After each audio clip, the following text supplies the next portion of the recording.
My name's Kevin O'Connell. I got a chance to meet a few of you, and those of you that have come back to several events, thank you so much. This is our 5th Fireside Chat event.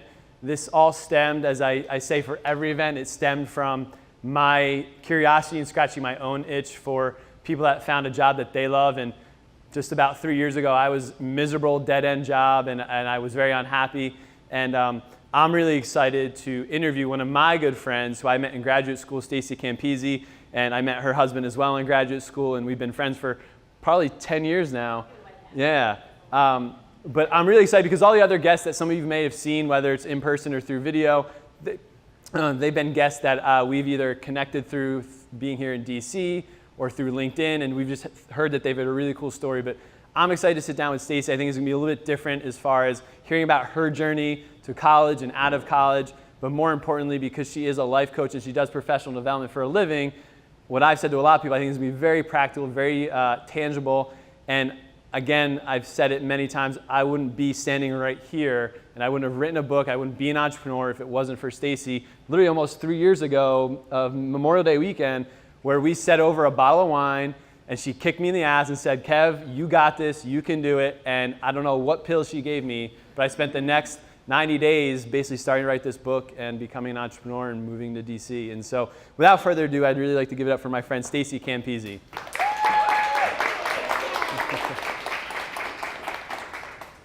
So the way we like to do these is we like to go about 35 to 40 minutes. I was just telling Stacy off camera that I think this is our second largest full house here. So our first one, we had about 40 people. This one, we have a really good turnout. So I think, Stacy, you're obviously drawing a crowd, or there's a pain point out there of people trying to make a career transition, or you just have a really good fan club. I don't know. But so I'd like to go about 40 minutes, but then what makes these really special and intimate is being able to answer questions. And so if you have a question at any time, whether it's anything that we talk about, we'll spend a good 10, 15 minutes at the end where I think Stacy can answer and field those questions. And obviously we'll have plenty of snacks and beer and wine to drink, and we feel free to mingle here till 8:30. So that's what you guys are in for. And again, I know there's a lot of noise and a lot of events happening in DC, so thank you guys for choosing this one and coming out tonight. I don't think you'll be disappointed. So Stacy, we're gonna share this mic back and forth. So as I alluded to, I met Stacy in graduate school at Centenary College, which is a very, very small, tiny school in northwest corner of New Jersey. Would you agree, Stace?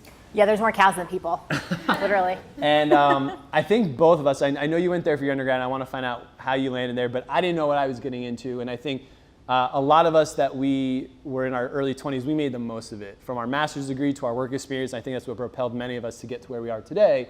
But I know that's when we were bitching and complaining aloud, like, can you believe this? But let's talk about, tell the audience of like where you're from, how you wound up at Centenary College, and a little bit about your college experience.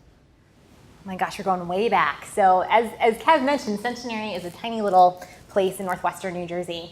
And I grew up about 45 minutes from there. And you know, in high school, I was your typical overachiever, although for some reason, I never really thought about where I'd go to college. I always just assumed to be Rutgers University. It's the state school of Jersey. Kevin eventually worked there. And so in my mind, that was where I was going. And when it came time to do applications, you know, someone had advised me, well, you might want to consider other options. And randomly someone mentioned Centenary. And so I went, I took the campus tour, and I remember I met one professor in particular who I just immediately loved, Amy DeLivo. And she is the reason that I ended up going to Centenary and not to Rutgers. And I didn't know it at the time, but that decision actually came from my core values, which is connection. But at 18, I didn't know any better, right? To know what a core value was or how I was honoring those. And for me, you know, I wasn't really sure what I wanted to major in. I just knew I wanted to help people. And so in my 18 years of infinite wisdom, that led me to social work. And I did that for about 2 semesters and realized, oh, social workers make no money and they get burned out pretty quickly. Oh, okay, well, maybe I'll switch majors. And I went to just straight sociology. Not much better in terms of lucrative careers. But Centenary for me was great because it was small. It allowed me to build relationships. It allowed me to build connections, and it really allowed me to develop friendships. And you know, my husband there that have lasted throughout this past, we'll just say 10 years. So let's talk about, so I know you were very involved at Centenary. We did our master's degree there. Other than Amy DeLiva, what is something that a physical experience or a life-changing moment that really kind of propelled you into your early 20s from Centenary? Yeah. So I know we talked about all the downs, but what was Right. a positive experience? Yeah, I struggled with confidence a lot in my early 20s. Because Centenary was a small school, on the first day of classes, literally there'd be like 10 or 15 people in a class. And we'd have to go around and introduce ourselves. And I would literally sweat and shake in the corner because I had to say my name and where I was from. It was terrifying. And you know, going to a small school like that where people got to know you and they could see your potential really catapulted me into my career. One of the other folks that we met at Centenary, Candace, approached me my sophomore year about doing student leadership. And again, with someone who struggles with confidence, I never saw myself in a leadership position. But the more we talked about it and the more I realized, okay, I think I could do this, it's not so scary. That was really a game changer. It was really the first time in my life that I was doing something that I knew I was good at, and that really fueled me. Yeah, wow. So the first thing I heard you say is you like to help others. And I think there's a couple people in this room that would say you would agree with Stacy. She's helped you in some capacity, me speaking for myself. And I think a lot of people out here is like, I don't know what I want to do, but I do want to help others. I want to give back. So how do you feel like what you're doing currently, and I'd like you to delve into a little bit now what you're doing, and we can kind of put the puzzle pieces together, but how are you still helping people, and how have you found your niche? Yeah, so it's so funny because when I first said that, you know, all those years ago, I didn't think there was anything special about it. I thought, who doesn't want to help people, right? Everybody must want to help people in some capacity. I didn't realize that there were gifts and there were strengths and there were talents that I had that were unique to me, that allows me to do what I do unlike anybody else, right? Just like you have gifts and strengths and talents, it allows you to do what you do unlike anybody else. And so it's really cool to be here tonight and see so many of you in the audience that I've worked with over the last few years.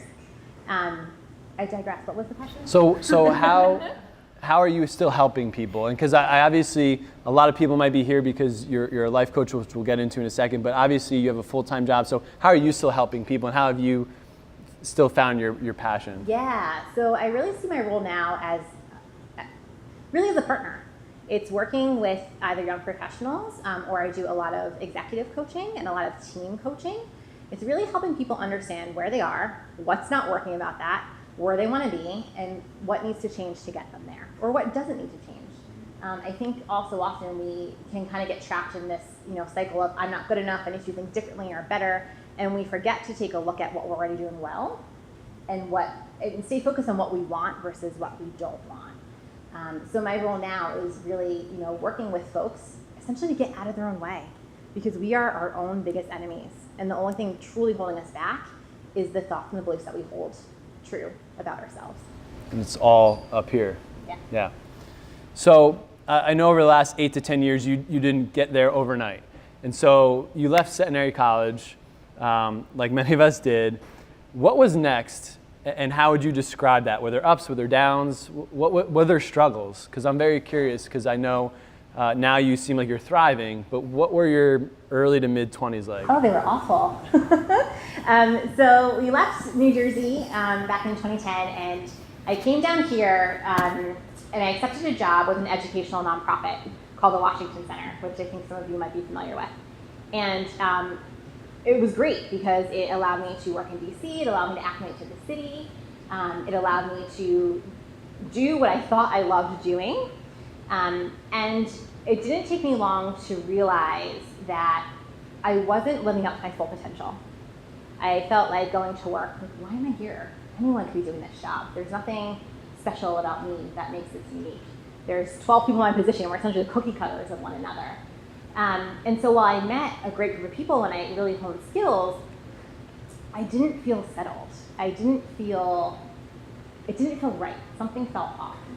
And so from that experience, I started this journey of, okay, so if this doesn't feel right, then what will feel right? And that led me to what I can only describe now as my career rock bottom moment, which some of you have heard me talk about before. So after the Washington Center, I was offered a position with another educational institution. And it was in academic administration, so it was, a better title, it was more money, it was a shorter commute, it was all the things that I thought I should have. So on paper, it was like, this should be it. Yeah. And I mean, the day that the recruiter called me, I was like thinking I was hot stuff, like, ooh, I'm getting recruited to go here and do this amazing job. And I was in the role, I don't know, not even 3 weeks. And I came home and I said to my husband, Chris, I can't do this. And I was panicking. I mean, it was really a moment of just despair and hopelessness because it's what I should have wanted. And part of me felt like, well, this doesn't make you happy, nothing ever will. You're just helpless. You're going to be miserable forever. And so I had to throw myself a pity party for a while. I really had to, let myself experience those emotions and kind of get to the root of what was going on and really understand that drive for more was still there. I was just trying to cover it up with stuff. So I'm really curious, and I told you this, that I think the more you share with us, the more we can go deeper. Because I think we've all been there, right? Like on paper, this is gonna be the great opportunity. We gotta get out something that we're not happy with. So what were the red flags those first 3 weeks? Or what was your gut telling you? Or what was it leadership? Like what was it that was like, this isn't it for Stacy? Yeah, my gut was screaming at me. I just wasn't really listening to it. It was just the type of work was not me. It was curriculum design. No offense, Joy. I know you're also a fellow curriculum designer. But as someone who, is an extrovert and who needs to be around people and that's how I get my energy, I obviously like to talk a lot. Sitting at a computer all day doing this and not doing this was not fueling. So really it was the base of it was the wrong just job fit. It was also just culturally not a great fit for me. It was a company who cared more about the money than the students. It was a for-profit institution, so that didn't feel right. And it was just, I ignored the red flags. Like I remember going in for an interview and no one was smiling. Like no one looked happy. And in my first day, like someone would sneeze and no one would say bless you. It's like common courtesy. Yeah, it was just like it was a very weird. At the time I thought it was weird. Now I understand. Now that I understand the dynamics of it, I get it. But at the time I was like, what's going on here? People were miserable. But I so badly wanted that job to be something. I wanted it to be, the thing I could settle into and say, look, I'm successful now. I finally made it. But I didn't listen to any of those things. I think I've been in this position. I'm sure there's going to be people watching this or in the audience. But would there be one or two things that, like, if you were going on another job interview or somebody here going on an interview in the next week or two, what would be something you would observe other than like, somebody sneezing? What should be? Because I think that's such a key indicator. Your interview, it's like a marriage proposal. Like you only have 3 or 4 hours to decide, like, do you want to work with them for the rest of your life? So what should be things that they look for? Yeah. I mean, I think to your point, you don't decide to marry someone. It's not a logical decision. Well, for most of us, you don't sit down and say, do they meet all of your requirements? Check, check, check. It's very intuitive. It's really just about the feeling that you get when you're with that person. And it's the same thing when you're applying for a job. What's your gut tell you when you're walking around the office building? What kind of vibe do you get? How well do you connect with people? Do they seem that, they have, they value similar things that you do? If you like to collaborate and it seems like most of them are in their offices with their doors closed, is that going to be the best fit? So it's really just paying attention and knowing what fuels you in the workplace and then being very curious to intentionally notice those things when you're on an interview. Ask questions. I think we forget that on job interviews, we're interviewing them as much as they're interviewing us. I mean, it feels like they have the upper hand and they're in control. And that's not true. It's got to work for you just as much as it has to work for them. Would there be one question that you've maybe advised other people or you've used? So like that whole like, hey, do you have any questions? What would be a question that they could ask? Yeah, so this is my favorite question, and you can decide to use it or not. In some industries, it won't fly, but luckily in the work that I do, folks tend to get a kick out of it. So the last job interview I went on, I decided I'm going to be me because they're hiring me, and I'm not going to be anybody else. And so, I asked some of the usual questions. Where do you see this department in 5 years? What does this team bring to the table? All of those things. And then I think the question that sealed the deal was, so this team could have a theme song. What would it be and why? So you asked that of them? Yeah. I love that. Yeah. That's cool. Yeah. That's a great one. So that's career rock bottom, and you and I both agree like we could go there and we could share that with the audience. So talk to me about the 3 weeks after that first job. How did you dig yourself out of career rock bottom, and what led you to what you're doing over the last few years? Yeah, so let's see. So about 3 weeks in was about 2 months before our And wedding. what year was this, just so people have context? Oh God, yeah, I don't know. We're not dating ourselves, okay. No, right, 2012. Yeah, 2012. Looking back for a second. And it was the summer. It was June of 2012, actually. So, and we were getting married in September, so it was about 3 months before our wedding. So talk about crisis, right? Because like I'm in this job I hate. I know I don't want to do it. I don't know what I want to do. I can't quit because I'm paying for a wedding, so that's not an option in the paycheck. And so how did I dig myself out? Well, like I said, I threw myself to the pity party, and then eventually it kind of got to the point where it was like, all right, you can choose to stay here forever, or you can choose to do something about it. So what's it going to be?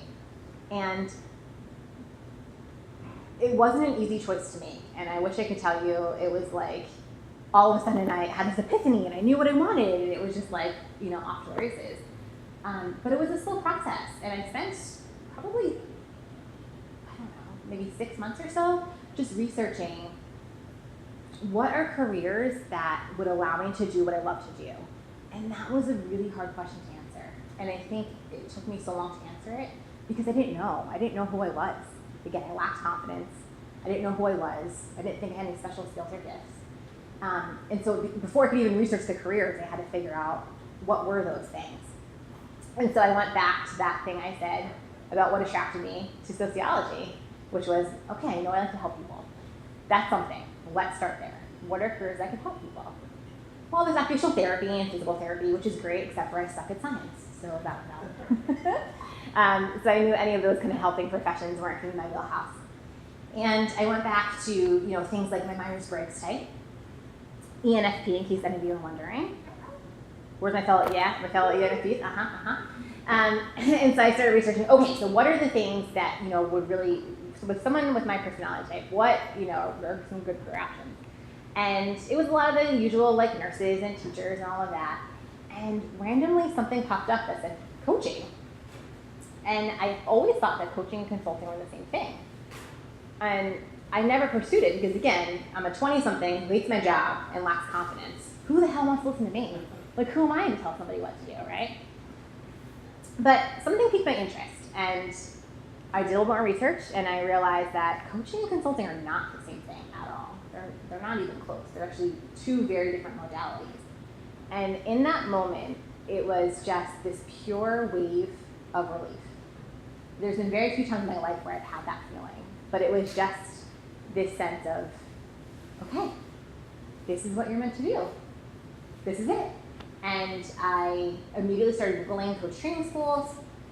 I found IPEC, which is the school I ended up going to after doing some research. And within 48 hours, I had sent in my deposit and signed the contract. Wow. So obviously you were in a dark place, career rock bottom. You had to spend 3 to 6 months of like being like, I need to get out of this and do something about it.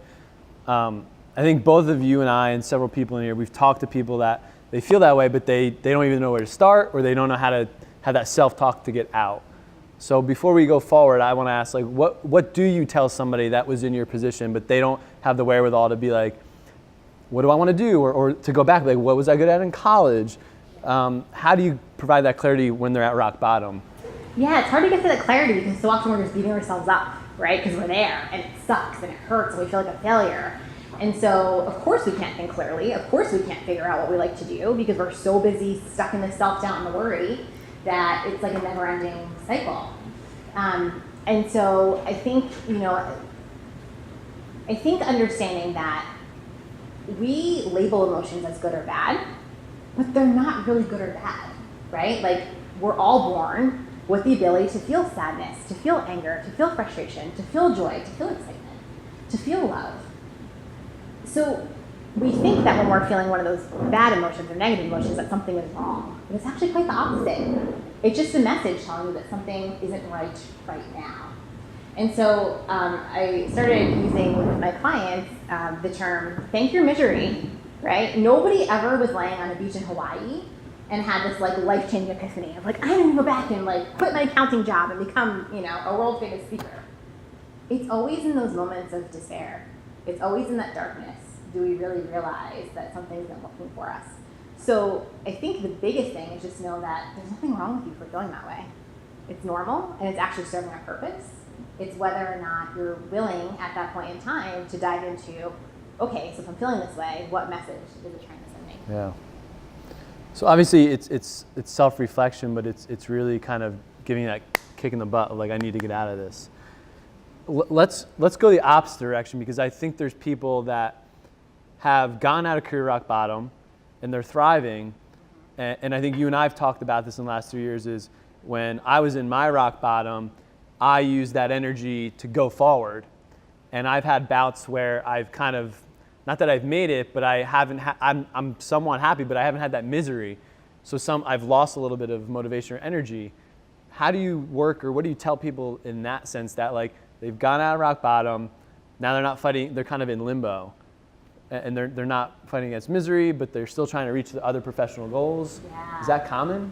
Oh my gosh, all the time. I think, one of the hardest places as humans, or spots to get out of, is the place of toleration. When things are bad, it's really easy to make a change because things really suck. Right. But when things are just fine, when things are good, when they're good enough, it's hard to make a change, because then our brains get involved, right? And start to tell us all the reasons why we shouldn't, and all the reasons why we should be grateful, because there are people in the world with worse jobs than us, blah, blah, blah, blah, right? So we should be grateful for what we have.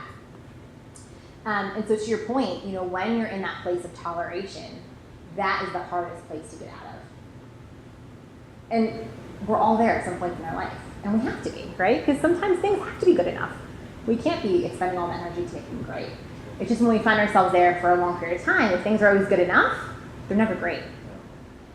So let's go back to you. How did you make that career transition? So you worked in student affairs, higher education, curriculum design. You were at rock bottom. You decided to go to coaching, and now I know you're doing professional coaching in both with your own business and with another organization full time. So there's so many people here, I think, that want to make a career transition, and they talk about transferable skills. So how did you do that, and what's your advice to other people that are like, I know I can do this, but I want to do it in another industry? Yeah, so I stayed in that awful job for 2 years while I built my business, and I started seeing private clients. And so I really allowed that job to work for me, as well as for me to work for that job. And that's something I think a lot of us have a really hard time with, because we're taught, that when you work for a company, that you go and you give it your all, and it's 120% all of the time, and that's what makes you a great employee, and that's what gets you ahead. And that would be great and true if you wanted to stay in that company, right? But the truth is, most of us are overachievers, and so you can dial it back to 80%, and you can save 20% of your energy to do the things that are really going to fuel you. It's not going to make you a slacker. Your company's not going to notice. Your boss is still going to think you're doing amazing work, and you're keeping something for yourself. So I think that's number one, is just you can't be at, going 120 in one position and then also looking for something else. You have to give yourself that emotional room and that energy to create the space for it. So talk about toleration. I tolerated that job for 2 years, right? Because it allowed me, bless you, to do what I wanted to do and to start seeing clients. It's very appropriate. See, I learned from my terrible job. And then it got to the point where it was same thing. Okay, I tolerated it for a while. Okay, now it's getting too painful. I've gotten what I need. They've gotten what they need from me. It's time to move on. And it was really at a crossroads of, do I do my own thing or do I apply somewhere else? And so without me knowing, my husband started applying for jobs online for me. I didn't know that. Yeah. I finally came clean my coworkers about 2 months ago. So he starts applying for jobs. I have no idea. I'm out to lunch one day with a friend, and I get a call from a recruiter. Hi, we got your resume. We'd love for you to come in for an interview. Luckily, I can tap dance on my feet, because I was like, okay, sure. Well, who are you with? Yeah, like, what job is this? Right? So I walked. You call Chris up and like, what? Yeah, pretty much. Like, what applications are you sending in for me? So I walked in the interview, guys, being like, I'm not taking this job. Like, I was so against it. I'm not going here. I don't want another full-time job. Yeah. And they blew me away. How did they blow you? So opposite, what were the green flags? What were the things that you're like, I gotta work for this company? Yeah, it was the connection, it was the conversation, it was, the second I walked in the room, we were able to have meaningful discussions about, who they were and who I was. It didn't start off with the typical, so tell us about this point on your resume, tell us about this point on your resume. They really wanted to know who I was, and they really allowed me to see who they were, not only as individuals, but as a team. And I just remember feeling like, these are my people. Like, these are people that I want to work with every day because I can see myself collaborating and supporting them and teaching them, and they can teach me, and it can really be a very rich, growing experience. Yeah, cool. So you've been there for two and a half years? Yeah, 2 years. So you do that. I know, obviously, so I don't know if anybody's been part of Coaching and Cocktails that Stacy and her friend Joanna do. So you've had a lot going on. What does it look like now? Like, what are you working on? Are you fulfilled? And what would you kind of leave the audience with before we get into a couple more questions I have for you? Yeah, I mean, I would love to tell you, like, yes, every day is like, rainbows and sunshine.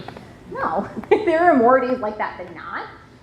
But I'm still a human, right? So there are definitely days where I'm tired and I just want to go to bed and I can't because, I have to go to Coaching and Cocktails. Sorry, you guys, a little behind the scenes, right? But then once I get there, it's amazing and it's energizing. So I think that, there's never going to be a thing that fuels us completely.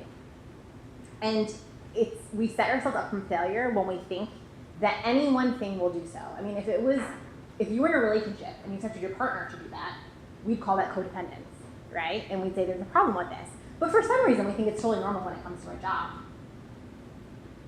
So for me, I think, if about 80% of the time I'm loving what I do, I can handle the other 20%, right? It makes it worth it. Yeah. Because it's never going to be a full 100. How would you recommend to people to shut off from their job or feel good with 80%, whether it's 1 month, 1 quarter, 1 year, 1 5-year window? And the caveat is, if you work for an organization that they pay you, or you're an entrepreneur. Because I know I feel as an entrepreneur, like, if I'm not going, I feel like I'm failing. And that may be true or not, but so talk to me about those two type of professionals. How do you maybe just be like, I'm okay? Yeah, well, it's the same. I mean, the pressures are different, right, depending on where your money's coming from, but it's the same motivation to keep going and doing more. And so the way you get yourself out of that is you really have to think about, how do I define success? And it's not the way we've been taught for most of us. Very rarely is it, success for me is having the corner office and making 6 figures. For some people it is, but I find most of the time, if that's our response, that's just the pre-programmed response that we've been conditioned to believe. For most of us, when we're 95, sitting, in the nursing home drinking sweet tea and looking back on our lives. I'm gonna be drinking wine. I don't know about you. True. Okay, fair enough. Spiked sweet tea. We're not gonna remember, the promotions or the money or the bonuses. We're gonna remember, was the work meaningful? Did I make really powerful connections? Did I help people? And so when you're at the end of your career, what do you want to say about it? What do you want to remember? And if it's the money, that's great. And if it's not, redefine your success. Redefine how you define success and work from that version. Because the whole working 80 hours a week and being connected all the time isn't most of our definitions. We just adopted it. And so it's challenging that belief and really asking yourself, where did it come from and how true is it? A handful more questions I have for you, then we can turn over to you guys, the audience. But what is coaching like? So you went to IPEC. What's your take on the coaching industry now that you've been in it? Yeah. And I have a few follow-up questions with that. Yeah. So coaching is amazing. Everyone should have a coach. I have a coach too. And her name is also Stacy, which is really fun for me. So as I mentioned earlier, coaching is really a partnership that allows me as the coach to really challenge people and to help them see where they might be holding themselves back. What are those beliefs that they've created that are keeping them from where they want to be? We tend to think in terms of development on changing the what we do, right? Like, we always go toward the action part of it. But the truth is, our thoughts create our feelings, which create our actions. And so you can change what you're doing, but if you don't change the core thought, the result isn't going to ever change. You're just going to recreate the same situation. You know, you might get a new job, but in 6 months from now, you're miserable again if you don't really take the time to get clear on what are the rules I'm living my life by? What are the things that I believe to be true about myself and others in the world? And so coaching allows me to help people do that very thing. It allows me to help folks really understand who they are at the core.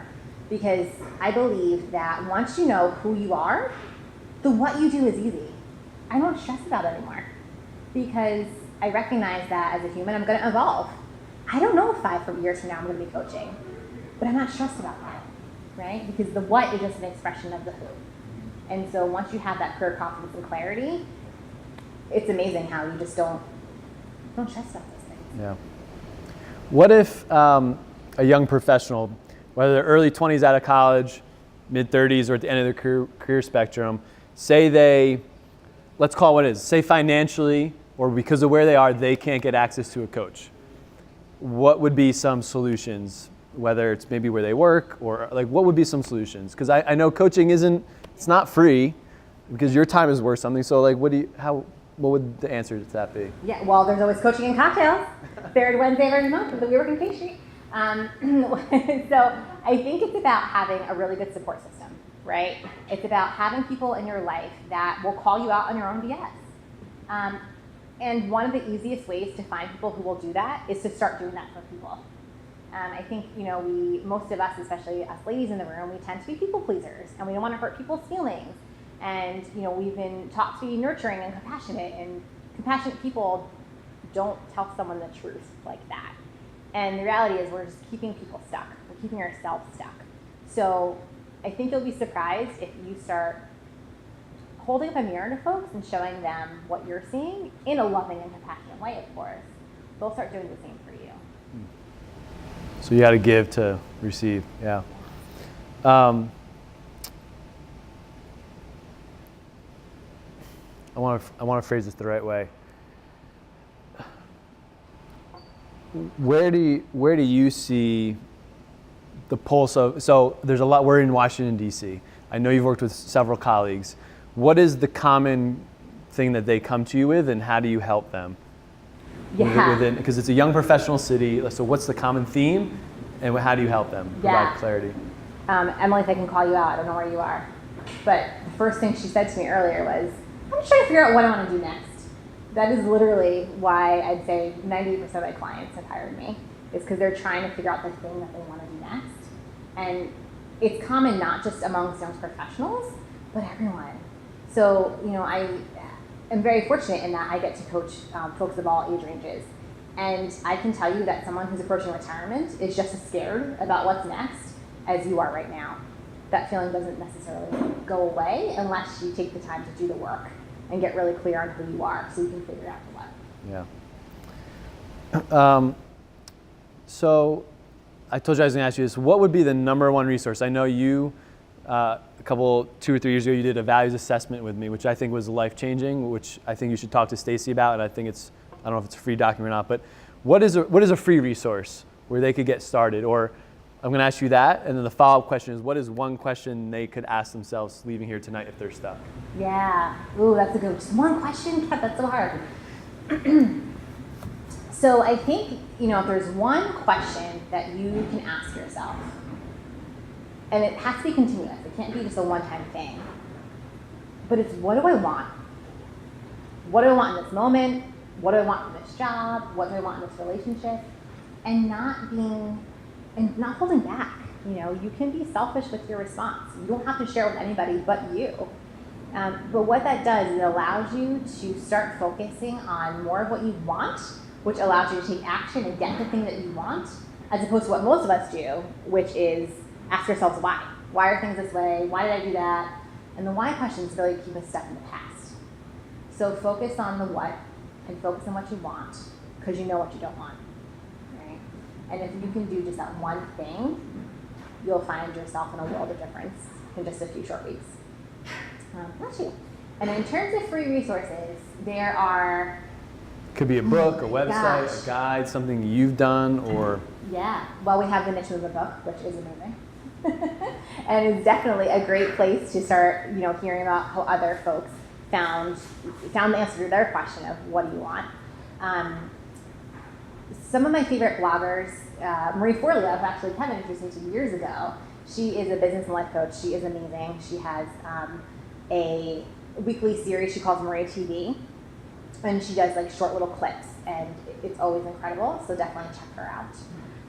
On my website, there is a free ebook called The 4 Little Secrets to Finding Your Niche. So if you're having trouble answering that question, what do I want? Actually, I think the values activity in there. So that's also a really great place to start. And I have a ton more that I'm just blanking on in the moment. But if you email me and tell me what's going on with you, I can absolutely send you to the right place. Cool. So let's say people are climbing out of rock bottom. This question in two or three rapid fire. So they're at a rock bottom and they're going to get going. How do you keep going? How do you keep that confidence? How do you set goals for yourself? How do you, and I have a problem with this of saying self-motivated and self-disciplined. What would you recommend to those people? Yeah. So for me, and I think it's worked for you too, it's surrounding ourselves with other people who are in similar situations, right? Who are striving for the same things to help keep us accountable and motivated. I think we oftentimes think we have to do things ourselves, and that asking for help makes us weak. When the truth is, as a human species, we've only survived this long because we've used each other, right, to survive. So leverage the folks in your life. Ask them to hold you accountable. Find others who are in similar spots and who are looking to grow themselves in the same way as you are. Meetup is a great resource. Go on Eventbrite, see what's out there. Just ask your friends and your coworkers what groups they belong to. Yeah. There's a reason we do events like this in person, because there's going to be somebody that meets somebody in this event. So 3 rapid fire questions. What was your very first job? I'm so embarrassed to admit it. I worked in the shoe department at Walmart when I was 15. It's fitting. It was one of those I could walk to before I could drive. What has been the most exciting moment of your life? Just one? Personal and professional? I'll give you 2. Okay. So, I think for me, personally, it was just a moment at our rehearsal dinner the night before our wedding. And just looking around and seeing all the folks that were there to celebrate us and just really allowing myself to kind of feel the love. It was wedding planning is such a stressful process, and you don't always pick your head up and kind of look around and take it all in. And I allowed myself, just a minute to do that and to see the relationships that I had formed. Kevin was there and Courtney was there, and at that point you guys were still in Jersey, so you had driven down here just for our wedding and just to be surrounded by the folks that meant so much to me. Cool. Again, my top thought was connection. Yeah. Yeah. Professional moment that you're...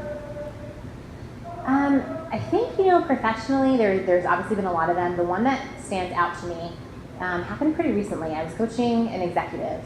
She's 60-something, near retirement, and, honestly, talk about, the I'm not good enough message.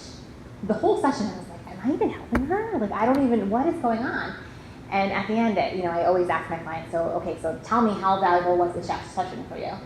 And she said to me, you have no idea. I just feel so alone, and I feel like I have no one to talk to. And just the fact that I could share this with you, you can't tell you how much that means. And in that moment, it reminded me of that, motto that I created all those years ago. I just want to help people. And helping people doesn't have to be in the way that I think it, has to be. It's in the way that they need it. That's awesome. And the last question I always love asking every guest is, we'll do it because it's kind of time appropriate. There was just graduations happening. So what would you tell yourself if you go back to your Stacy, Rinaldi, you just graduated Centenary College, what would you tell your 22-year-old self? To slow down, not to do it all. I was your classic overachiever. When I was in college, oh my God, I got straight A's, and I was a tutor, and I worked in student leadership, and I was an RA, and I did 5 other things. And it wasn't, of course those experiences were enriching in some way, and I got something out of it. And I was also stressed all of the time. So I would say slow down, you don't have to do it all. It's okay. You're actually going to learn more, and you're going to grow more if you give yourself the space to be intentional with the one or two things that you choose to do. Cool. Please give it up for Stacy. Thank you, Stace.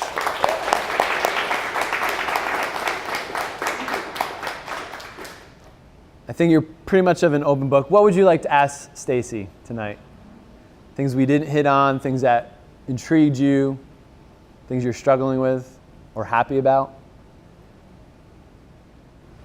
I'll ask the thing. So this is similar to a lot of the questions you were asking. Like, let's say you're in the tolerance stage, right? You're like cruising, not the best, you're kind of settling. And you know what's good for you. You know the step you need to take. But there's, like you mentioned, there's like this self-doubt or something holding you back. What would you say to someone that's going through that? And, you know, like they know what they want, they just can't get themselves to push through it and motivate themselves to do it. Yeah. Okay, so first of all, who's not in that spot in some way right now? Right, we all are. So thank you for asking that question and for being so open about it, because the self-doubt is a killer. You know, and I think you answered your own question, which is, I know what I should be doing, right? Like logically, you know all the steps that you could be taking, but you aren't taking action because of that self-doubt. And so really the key is knowing that we all have self-doubt. We all will continue to have it because we're humans with egos, right? And our egos never go away. And to stop beating yourself up for it. So the more that you can just have compassion, like if your best friend was to come to you and say, I really want to do this thing, but I just don't think I'm capable, what would you say to her? I guarantee you the answer would be a lot different than what you tell yourself, right? Because what you tell yourself is really mean and nasty. And so it's recognizing when you're doing that and not judging yourself for doing that. Just saying, okay, but if I wanted to take, you know, the more compassionate approach here, what would I say? And from that place, you'll be in a better spot to take action and make decisions. I'm really oversimplifying this process. This is the hardest work you'll ever do. Understanding, you know, so we call our, that voice, that self-doubt, a gremlin. Understanding your gremlin, understanding its message, understanding where it comes from. You know, when in your world did it first develop and why? And having gratitude for it, because all your gremlin wants to do is to keep you safe. It doesn't want you to take action. It doesn't want you to take risks because that makes you vulnerable. It wants to keep you safe and small. So recognizing it's just a part of you who's in self-protection mode. And then from that point, you can say, all right, self, thank you for trying to protect me, but I got this. I don't need protection. Does that help? That does. Thank you. I like the I got this part.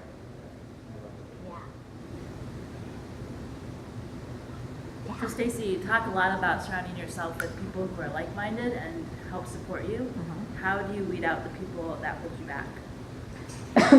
That's a great question. Did you guys hear Joy? She asked, so I talked a lot about surrounding yourself with people who support you, but how do you weed out those who don't? It's really hard, especially in the beginning, right? Especially if you're a people pleaser like I used to be. So how do you do it? You know, I think that we think weeding people out has to be harsh and it has to be, you know, like us attacking their character and like, oh, I can't hang out with you because you're this terrible person. When the truth is, you can choose how much you want someone in your life. You know, we all have those friends that are a lot of fun, and when you go to the bar, they're great, but you're not going to confide all your secrets in them. So it's recognizing that not everybody has to be at the same level. You know, it's like you can keep the first level, that core, for the folks that are those supportive people who really get you and support you and who you just trust with your life. And then what's the second level out from there? And then what's the third level? And then for the folks that you just don't see space for, it is one of the hardest decisions you'll ever make. But in the end of the day, they're probably feeling some shade of the same way too. You know, they're probably feeling like something just isn't right in this relationship. And again, you can do it from a place of compassion, but ending it ultimately will be best for you and for them because now they're on an energy drain. You know, those are the people that we're thinking about and we're worrying about, and when their name comes up on our phones, it's like immediate stress trigger. Other questions? Like finding out the rules that you want to live your life by, is there anything that you recommend, like an exercise, maybe listing out certain things or a way that is to kind of find yourself in that position and kind of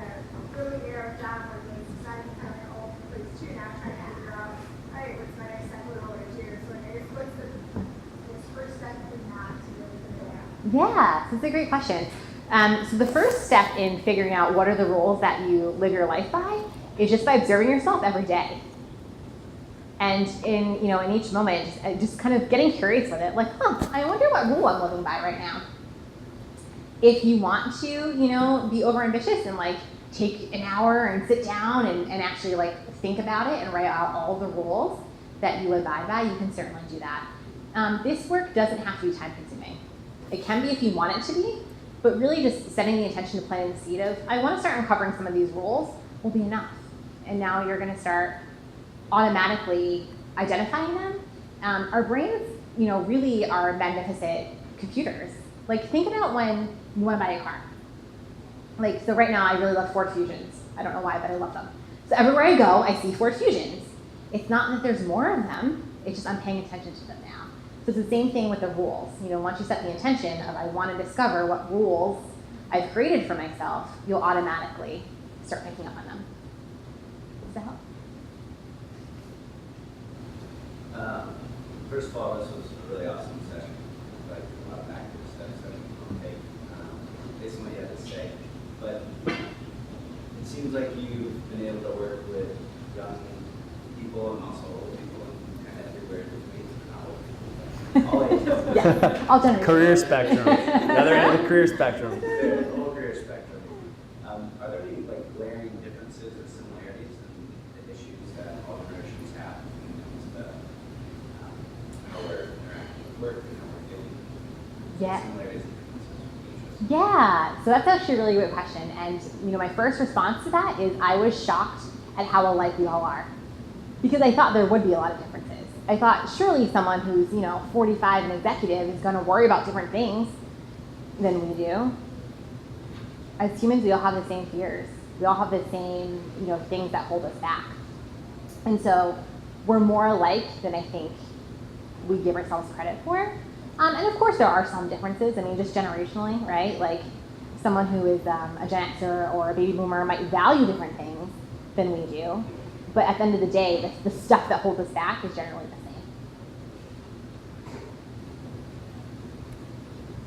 same. Yes, Stacy. Okay, so I can say that now being in my 30s, I'm jealous of people in their 20s because at that point in my life, I didn't know really what life held and the sort of crummy things that can happen in a job or different life experiences that you could go through.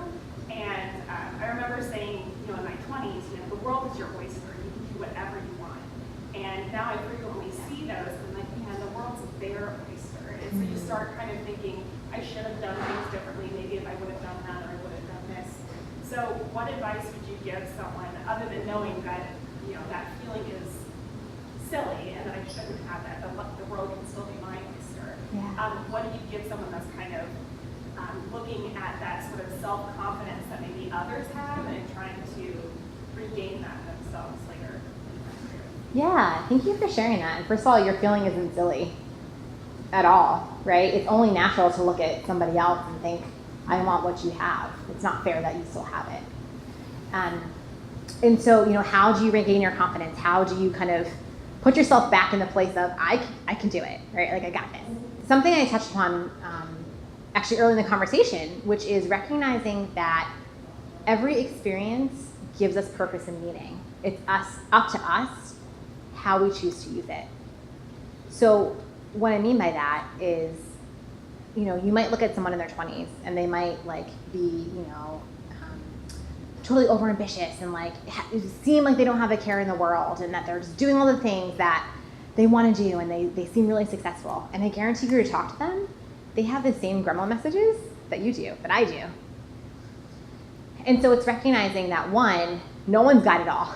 It just looks like that from the outside. And two, it's our journeys who make us who we are, and it's who we are that attracts other people to us.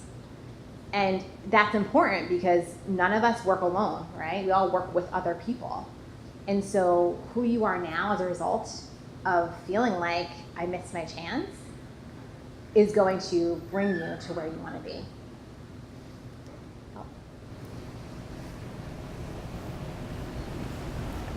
One last question before we wrap it up.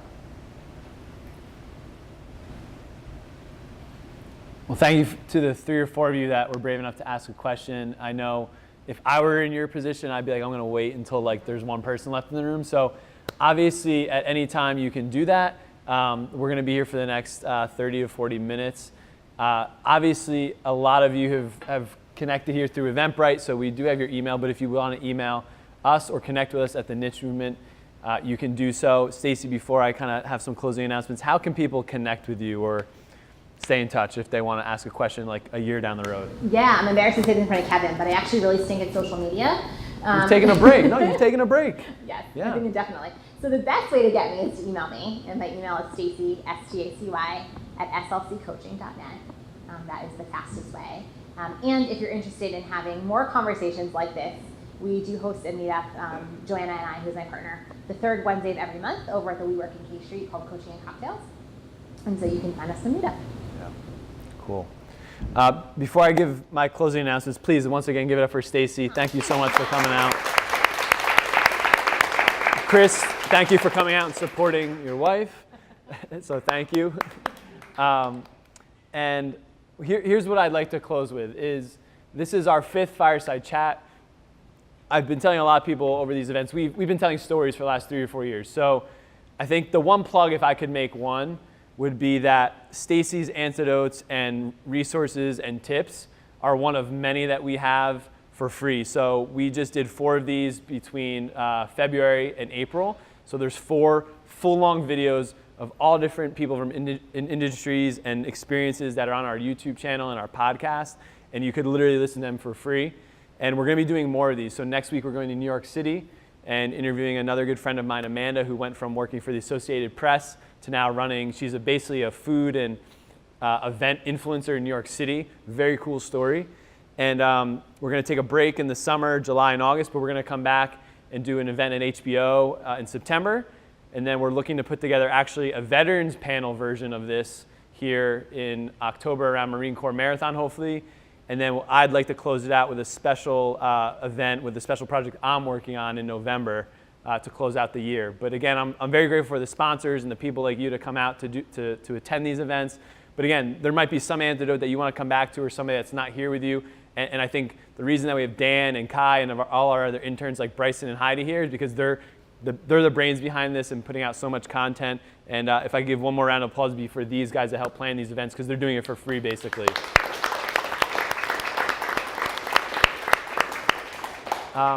With that, thank you guys again so much. I thought it was a great conversation and a great audience. And Stace, thanks so much. But feel free to help yourself to any leftover snacks, beer or wine. And any way that we can help, feel free to connect with us. Thank you guys. Have a great night.